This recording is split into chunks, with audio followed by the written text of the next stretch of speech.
हमारे देश की बच्चियां, बेटियां और इवन बुजुर्ग सुरक्षित नहीं हैं, तो ये हमारे लिए बहुत बड़ी चुनौती है। हम लोग फायर फाइटिंग करते रहेंगे और आज तक फायर फाइटिंग ही कर रहे हैं। अब थक गए हैं, ये थक गए हैं ऐसे सेमिनार्स को सुन सुन के कि ये क्राइम रुके, और हम चाहते हैं कि ऐसे क्राइम हो ही ना। ये बात तो सही है कि आज 12 साल बाद स्थिति वही है कि हम लड़कियां भी इतना पढ़ रहे हैं कि हमारे साथ जाके ये हो।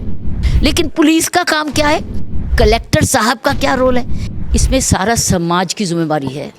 जब तक हम सामाजिक जिम्मेवारी नहीं लाएंगे, हम लोग फायर फाइटिंग करते रहेंगे। फायर फाइटिंग है कि इधर अपराध हुआ, उधर अपराध हुआ। ये सामाजिक जिम्मेवारी है, जिसको शब्द कहते हैं कम्युनिटी पुलिसिंग, कम्युनिटी रिस्पॉन्सिबिलिटी। और उसकी कम्युनिटी पुलिसिंग और कम्युनिटी जिम्मेवारी घरों घर से शुरू होती है। कम्युनिटी पुलिसिंग में टीचर का अपना रोल, माँ बाप का अपना रोल, पंचायत का अपना रोल, लोकल एनजीओज़ का अपना रोल, लेकिन सब जोड़े का मार्केट एसोसिएशंस का अपना रोल, रेजिडेंट वेलफेयर एसोसिएशंस का अपना रोल। जब अपना अपना रोल प्ले करेंगे तो एक नज़र, एक वॉच बढ़ जाएगी। उसको कहते हैं कम्युनिटी पुलिसिंग, सामाजिक पुलिसिंग। और जब सामाजिक पुलिसिंग होती है तो क्राइम में प्रिवेंशन आती है। ये नहीं होता कि रुक जाएगा 100%, लेकिन क्राइम में प्रिवेंशन आएगी। अगर हम प्रिवेंशन नहीं करेंगे तो फायर फाइटिंग ही करेंगे। तो फायर फाइटिंग में इधर भी हुआ, और फिर आगे कचहरियों भी जब जमानत देती हैं ऐसे कोई बिगड़े हुए लड़कों को या आदमियों को, तो ऐसे ही नहीं खुला छोड़ दो। पर्सनल बॉन्ड पे मत छोड़ो, जिम्मेवारी लो। लोकल पीपल्स रिप्रेजेंटेटिव वो क्या करने आए हैं? सिर्फ वोट लेने थोड़ी आते हैं, वो तो समाज सुधार के लिए आते हैं। और फिर कलेक्टर साहब का क्या रोल है? कलेक्टर साहब का रोल ये है कि सभी इन ऑर्गेनाइजेशंस को कोऑर्डिनेट करें, पंचायतों को कोऑर्डिनेट करें, क्योंकि उसके पास तो कर्तव्य है, अधिकार भी है इकट्ठा करना। सो जब तक हम लोग ये सामाजिक रिस्पॉन्सिबिलिटी नहीं लेंगे, हम लोग फायर फाइटिंग करते रहेंगे और आज तक फायर फाइटिंग ही कर रहे हैं। अब थक गए हैं, ये थक गए हैं ऐसे सेमिनार्स को सुन सुन के थक गए हैं। लेकिन सोल्यूशन यही है, जब भी हम करने लगे। ज़रूर होना चाहिए, बदलाव भी आना चाहिए, कानून भी आना चाहिए। फास्ट ट्रैक कोर्ट तो हो ही रही हैं, पर इससे भी ज़्यादा फास्ट होनी चाहिए। और सबसे बड़ी बात है कि जो भी अपराधी पकड़ा जाए उसको ओपनली, मेरे हिसाब से तो सज़ा मिलनी चाहिए सबके सामने, ताकि वो उसको देखकर कोई और कुछ भी ऐसा क्राइम करने से पहले 1000 टाइम्स सोचे कि मैं ऐसा करने से पहले मुझे क्या सज़ा मिल सकती है। और ये जो आज का दिन है, काला दिन है, काला इतिहास है हमारा। निर्भया कांड हुआ था, उसके बाद भी ये रुक नहीं रहा है। क्योंकि जब कोई इंसिडेंट होता है, जब कोई घटना घटती है, तब सभी लोग अलर्ट होते हैं, इवन मीडिया अलर्ट होता है, न्यूज़ चैनल अलर्ट हो जाते हैं। पर लोगों की मेमोरी बड़ी शॉर्ट है, उसके बाद वो भूलना शुरू हो जाते हैं। पर एक माँ का दर्द जिसने बेटी खोई, और वो भी बड़े गंदे तरीके से, उसका दर्द कभी नहीं जा सकता। यही क्या अभी जो कलकत्ता का केस हुआ है, इससे भी ज़्यादा गंदा था।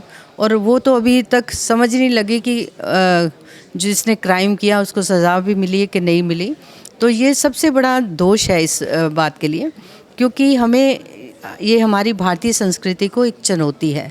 ये जो काम आज बढ़ रहे हैं, ये अपराध जो आज बढ़ रहे हैं, ये भारतीय संस्कृति को चुनौती है। हमारी भारतीय संस्कृति, सभ्यता देशों विदेशों में मशहूर है। हमारे जो घर की महिलाएं हैं, समाज की महिलाएं हैं, भारत की महिलाएं हैं, इनको बड़े रिस्पेक्ट से देखा जाता है। पर अगर हमारे देश की बच्चियां, बेटियां और इवन बुजुर्ग सुरक्षित नहीं हैं, तो ये हमारे लिए बहुत बड़ी चुनौती है। हमें अपने बच्चों को, बेटों को, बेटियों को संस्कार देने चाहिए, वैल्यूज़ देनी चाहिए। और इस अपराध से कैसा बचा जाए, ये हमें सबको मिलकर एक निकालना होगा, एक उपाय। बिल्कुल सही कहा उन्होंने, क्योंकि ये जो क्राइम है, ये किसी एक की रिस्पॉन्सिबिलिटी नहीं है, ना पुलिस की, ना गवर्नमेंट की। ये सब ने मिलकर करना है, समाज ने, पुलिस, गवर्नमेंट एंड समाज के हर व्यक्ति को। अगर हर व्यक्ति अपनी जिम्मेवारी समझेगा कि इस देश में रहने वाली हर बेटी, बहन, जो भी महिला है, वो उनकी रिस्पॉन्सिबिलिटी है और उनकी सेफ्टी उनकी रिस्पॉन्सिबिलिटी है, तो ये मिलकर ही काम हो सकता है। क्योंकि हर जगह पुलिस नहीं हो सकती, हर जगह गवर्नमेंट नहीं हो सकती, हर जगह समाज भी नहीं हो सकता।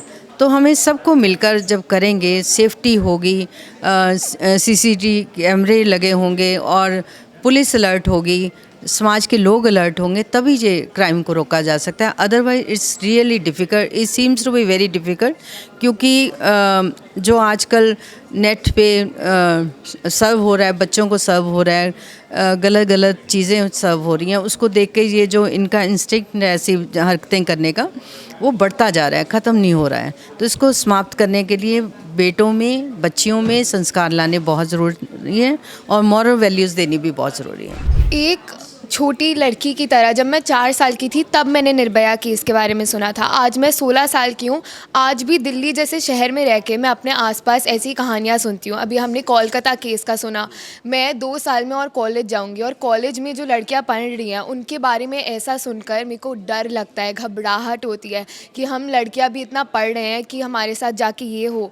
As a young girl I would say जो भी अभी कॉन्फ्रेंस में जिन्होंने भी बात की बिल्कुल ठीक थी। एक तो कम्युनिटी पुलिसिंग की किरण बेदी जी ने बात की। कम्युनिटी पुलिसिंग हम लोग अपने पेरेंट्स से सीखते हैं, हम लोग अपने टीचर्स से सीखते हैं। As a student I believe education is the most important thing. जब तक हम लोग एजुकेशन के बीच रहेंगे, अपनी किताबों के बीच रहेंगे, आई थिंक हम और डेवलप होंगे और बढ़ेंगे।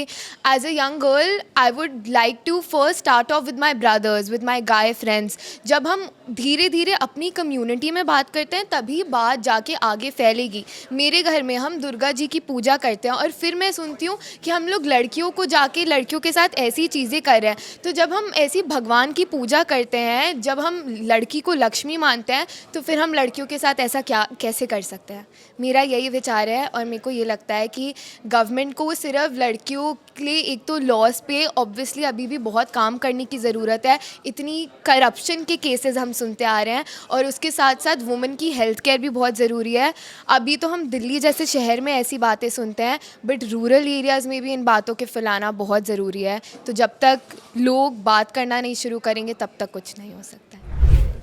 देखिए, परी के पास एक जो मिशन है उसके तहत हम 2 काम करते हैं। एक तो जो रेप पीड़ित बच्चियाँ हैं या उनके परिवार हैं उनको लगातार हम मदद करते हैं, कानूनी सहायता हो या रिहैबिलिटेशन हो या जो भी उनको मदद चाहिए, कानूनी से लेकर मेडिकल, वो सारा हम मुहैया कराते हैं। उसके बावजूद हम चाहते हैं कि ये क्राइम रुके और हम चाहते हैं कि ऐसे क्राइम हो ही ना।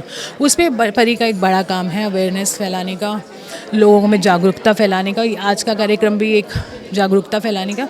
और अब हम सरकारों तक जाना चाहते हैं कि किस तरह से हम ऐसे क्राइम को रोक सकें। उसका हमने एक दिशा निर्देश बनाया है जो हम सरकारों से साझा करेंगे और हम चाहेंगे कि वो इम्प्लीमेंट करें। बहुत बदलाव की ज़रूरत है। मुझे लगता है इससे ऊपर तो कोई मुद्दा ही नहीं होना चाहिए।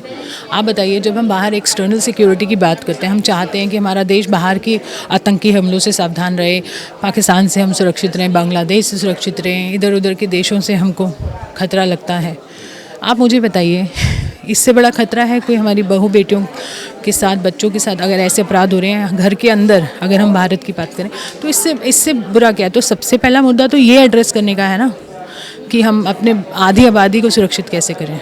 एक महिला नहीं, उसके साथ पूरे परिवार की, उसके आसपास के पूरा एक परिप्रेक्ष्य जो है वो ख़राब हो जाता है। और जो पीड़ित नहीं रहे उनके सोचो, उनके परिवारों का क्या। बहुत बुरा एक समाज में कि बदलाव, मतलब एक बहुत बड़ी एक समस्या है। इसमें पूरा बदलाव की ज़रूरत है और मुझे लगता है कि इससे बड़ा उद्देश्य नहीं होना चाहिए। सरकारों से हम यही कहना चाहेंगे कि इस मुद्दे को गंभीरता से लें, सीरियसनेस दिखाएं और थोड़ा इस मुद्दे पर गंभीरता से चर्चाएं करें, पार्लियामेंट में डिस्कशन करें। 2 दिन नारी के हमने मांगे थे, हम चाहते हैं इसको बहुत गंभीरतापूर्वक से उठाया जाए।